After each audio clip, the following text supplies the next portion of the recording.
Assalamu alaikum wa rahmatullahi wa barakatuh, and a very good evening to all of you. Okay, so let's start today's lesson. So we are studying learning how to learn, and we are on the page of 274. Back to Santiago Ramon y Cajal. Santiago's research on neurons led him to an important discovery about the importance of geniuses and the importance of more seemingly ordinary people. Santiago admitted he wasn't a genius. So what was his magic? Why was he able to succeed and make great discoveries where even geniuses had failed? There are three important reasons. First, Santiago kept his options open. His original passion was for art, and he never gave that up. He just added something new to his life when he decided to learn science. Gradually, science also became a passion for him. It's because Santiago developed abilities in two very different areas that he was able to win the Nobel Prize. He found a way to keep his beloved art and applied it to his science.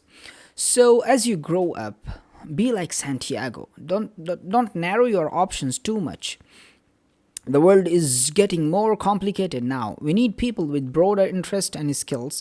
It's good to learn one topic deeply, but try to broaden your passions. If you are more of a math person, learn about art, music, and literature. If you are more artistic, musical, or literary, learn some maths and science. You don't have to become a superstar. You just want to open doors that could help you in the future. It's worth repeating. You never know when you are learning might come in handy, right?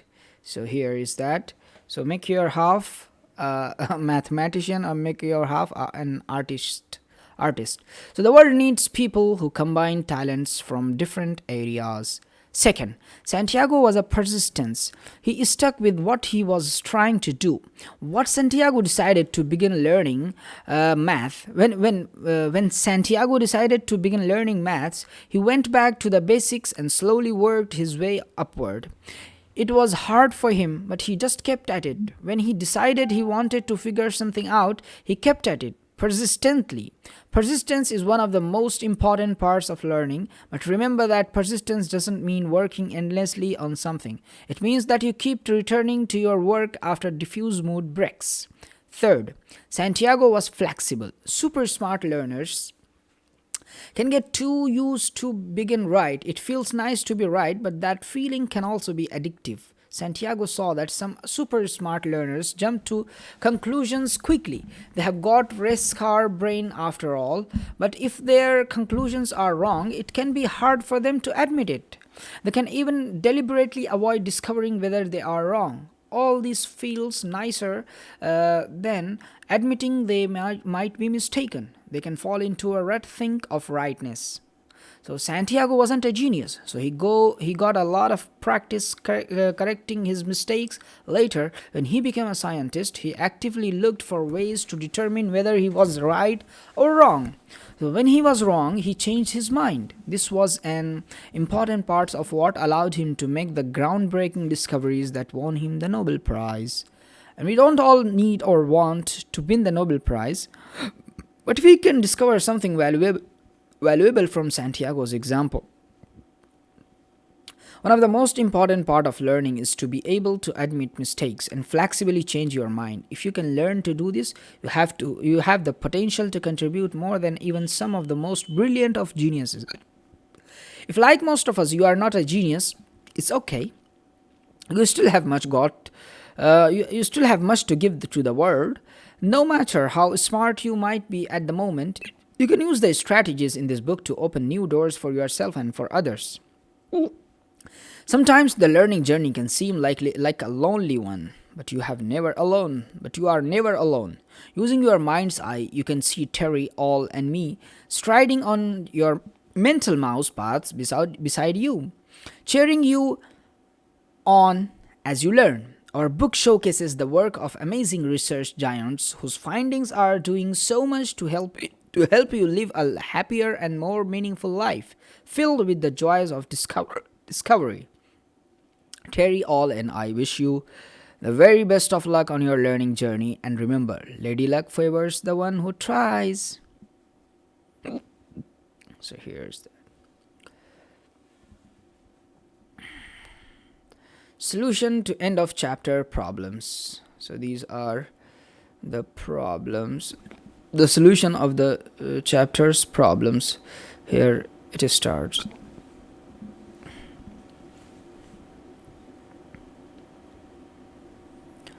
So to be focused means you are paying close attention to something.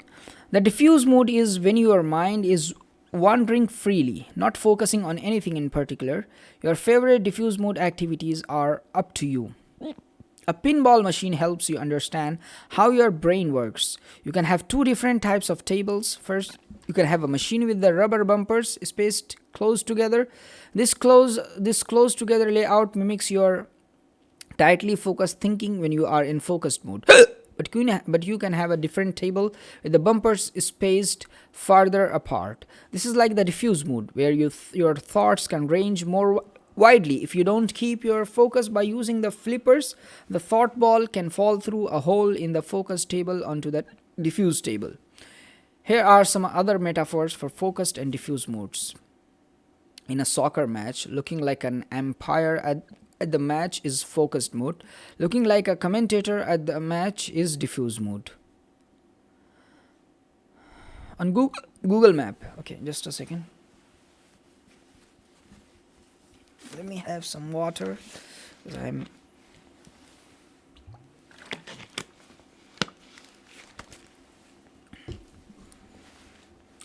I'm zooming in is like a focused mode, and zooming out is like a diffuse mode. You need to toggle back and forth between zoomed in and zoomed out in order to find your way. In a garden, focused mood is like carefully spacing and planting the seeds in late winter. Diffuse mood is like spring, when the garden emerges with unexpected surprises due to the weather, birds, and insects. The two ways you can get stuck in math and science problem solving. First, you haven't focused hard enough on the basics before starting to solve the problem. When this happens, you need to go back to your books or notes to get those basics in mind. Second, you have focused hard enough on the basics, but you haven't taken a break when you got stuck. Taking a break when you get stuck helps your diffuse mood to work in the background of your mind while you are not aware of it. The study habit you would change is up to you. Chapter 3. I will do it later. Honest. Procrastination means delaying or postponing something that you should be doing. Procrastination is bad for your learning because you run out of time to learn properly, and you spend energy worrying about it. That's a lose-lose situation. Thinking about something you don't like or you don't want to do fires up the insular cortex. This causes a painful feeling. To get rid of the painful feeling, we can end up switching our attention to something more pleasant. The pain in our brain goes away immediately, but we have just procrastinated. This explanation is up to you. The reward is the most important part of the Pomodoro process. During the break between Pomodoros, try to do something that uses a different part of your brain. If you have just been writing a report, don't write a post on social media. The best break involves getting up and moving around. If you happen to finish a task during the Pomodoro session, fine. But the point of the Pomodoro isn't to finish the task. It's just to work as intensely as you can for 25 minutes. Zombie mood is a great energy saver. It can be bad use of your brain power to think about every single thing. Although zombie mood can help save energy, you can also find yourself falling into bad habits, like doing something more pleasant instead of something that needs to be done. In other words, zombie mood can lead to a procrastination. The arsenic eaters got used to eating arsenic and didn't realize it was harming them. In a similar way, we can get used to procrastination and not realize how much it is harming us. Active recall means pulling key information from your own mind instead of looking at your book or notes. One way to recall is to read a page, then look away and see if you can recall the key ideas on the page. Chapter 4. Brain links and fun with the space alien. The signal that neurons send to other neurons from your thoughts. This one is up to you. The axon shocks the dendritic spine. In other words, a signal passes from the axon of one neuron to the dendritic spine of the next neuron. When a metaphor breaks down and doesn't work anymore, you get a new one. Microscope back in the microscopes back in the early 90s weren't very good compared to what we can see today. Scientists thought your brain was one big interconnected network because the neurons came so close to one another that they couldn't see the tiny gap, the synaptic gap in between them. A set of brain links are neurons that have become connected through repeated use of synaptic links. Brain links are what develop when you learn something new and you practice repeatedly with it. Mice run along forest paths just like thoughts run along neurons and synapses. The more the mouses run along the path, the deeper and wider the path gets. It's a similar way. In a similar way, the more you think a thought, the thicker and wider the neural pathway becomes, and the stronger the brain links become. When you learn something new, you form a new set of links, synapses, dendritic spines in your brain.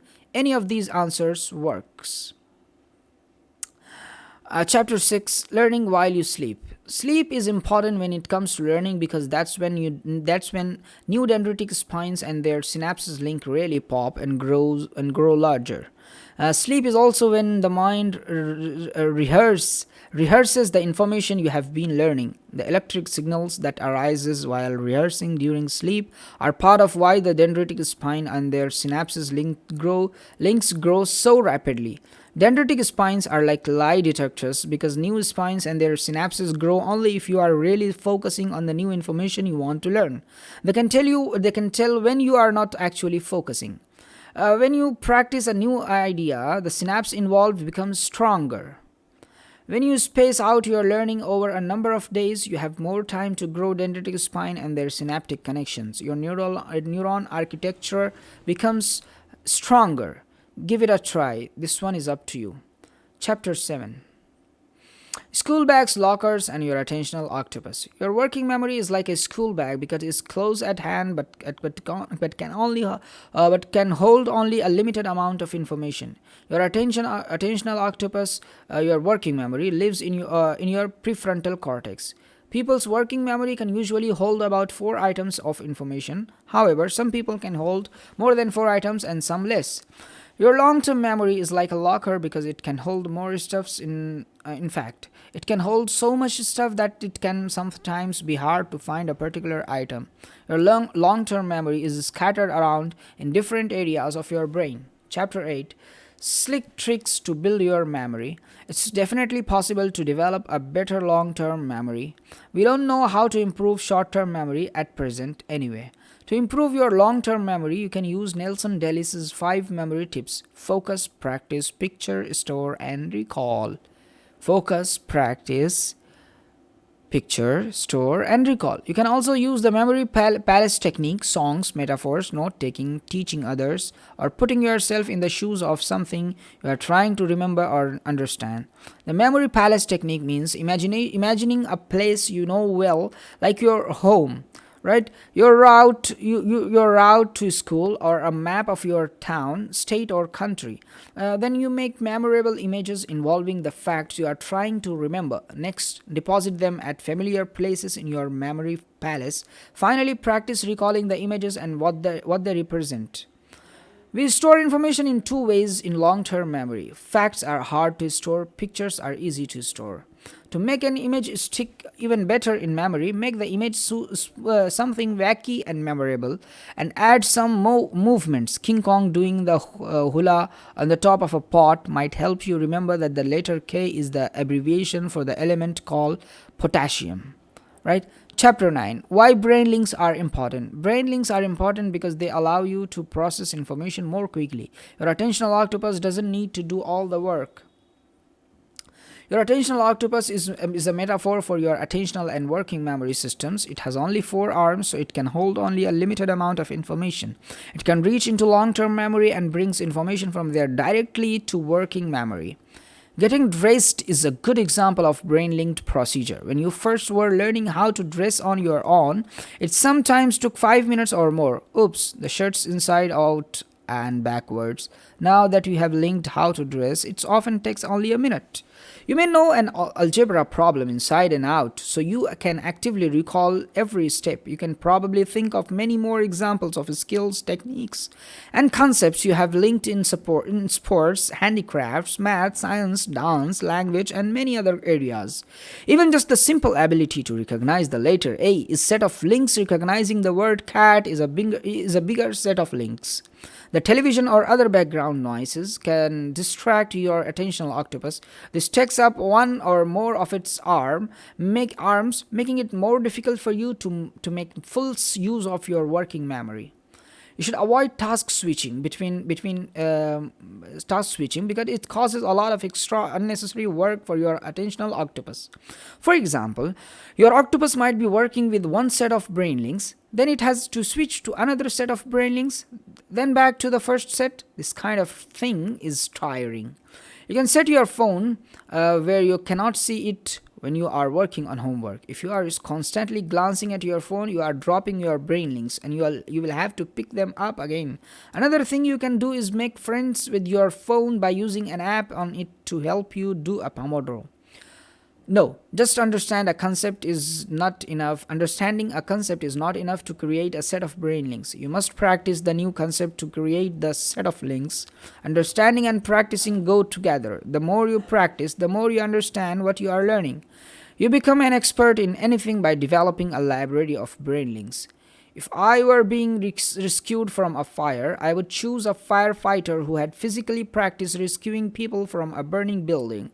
Firefighting is a dangerous activity where every second counts. The firefighter needs to be able to react quickly and appropriately to the danger that is swirling around. The firefighter needs a well-practiced set of brain links that he or she can call on even under conditions of high stress. Such sets of links do not develop by simple watching. Okay. Chapter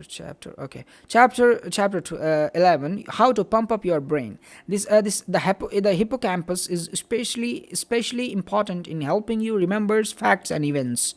Your brain is like a basketball team because new players arrive every year while the older ones leave. The new players can learn new plays. Similarly, new neurons are born in the hippocampus every day, and they help you learn new plays. So when BDNF is added to the brain, the dendritic spine grows tall and broad. Exercise does the following. Helps your brain to produce BDNF, which is like a fertilizer that helps your neurons grow. Improves your understanding, decision making, and ability to focus. Help you to switch between tasks. Helps people to recover from mental illness. Release chemicals that help you get new ideas.